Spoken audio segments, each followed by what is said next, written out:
Hi, I'm Ricka from RickaBrandon.com, and today I want to talk about what it's like to feel trapped by your business. And this is something that it isn't sexy and people don't talk about it because it's embarrassing and there's a lot of shame wrapped around it.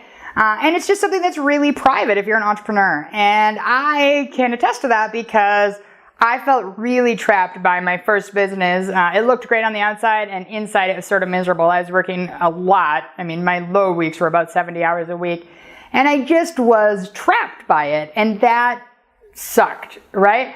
But I didn't see a way out because I had personally guaranteed everything. We had tons of business debt. I had tons of employees that were relying on me to pay their mortgage. And I built it. Clearly, I should have known what I was doing. Like, how do you build a business then not like it? That's crazy. Right, except that's what happened to me. And in my case, the housing market crashed and everything fell around my ears rather rapidly.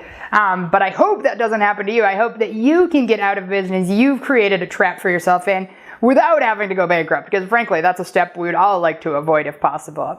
So if you feel trapped by your business, I want you to kind of take an afternoon, and I know you're thinking, I can't possibly take an afternoon away, the whole world will collapse. No. Imagine that you had the flu and you were super sick. It would go on, right? Nothing terrible is going to happen. And in this case, you can actually schedule it for a day that's convenient. Or if you really are legitimately crazy busy, do it on a Saturday or a Sunday. So anyway, block some time off and really think about, okay, what have I created that is sucking me dry that I can kill off? And this might be service lines you've added because a customer requested them.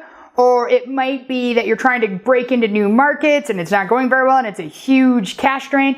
Whatever it is, look at your business and look at what's not working, right? Because there's going to be some things that aren't working. And those are the things that you need to look at. Can I get out of this? Because this is not worth the trouble. And that is something that takes a harsh look, because you're like, oh my God, we put 8 months into this market, and if I pull the plug now, we might be 3 weeks from it, everything bearing fruit and coming to fruition. You know what? Probably not. Like, you would know, you would have a pipeline full of things, you would have stuff going on, so part of that is, it doesn't mean you're never going to be in that market, it just means it's not right now. And so I want you to really do a systematic look at your whole business to see where you've created some time drains, money drains, energy drains, whatever it is, where you are getting the life force sucked out of you by these things, right? And they're not serving your business, because you know what? If you have one core business that's rocking and rolling, and you've added 6 different ancillary businesses because you have like so many ideas and you love it and you're multi-passionate, and it's bleeding you dry energetically and financially, you gotta kill them off. And I'm not saying you have to kill them all off, but focus on 1 or 2 things. We all know we can't do 17 things well. That's the reality of it. So if you feel trapped by your business, I want you to look at those things. But I also want you to look at your team.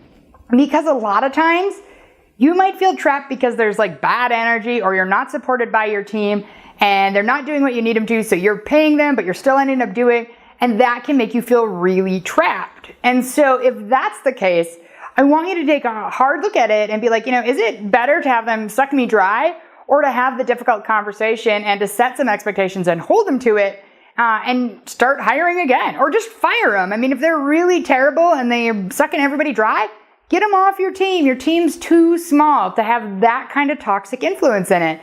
And if you do have a toxic employee, check out my free training on how to deal with a toxic employee, and that'll give you some language on how to approach the situation.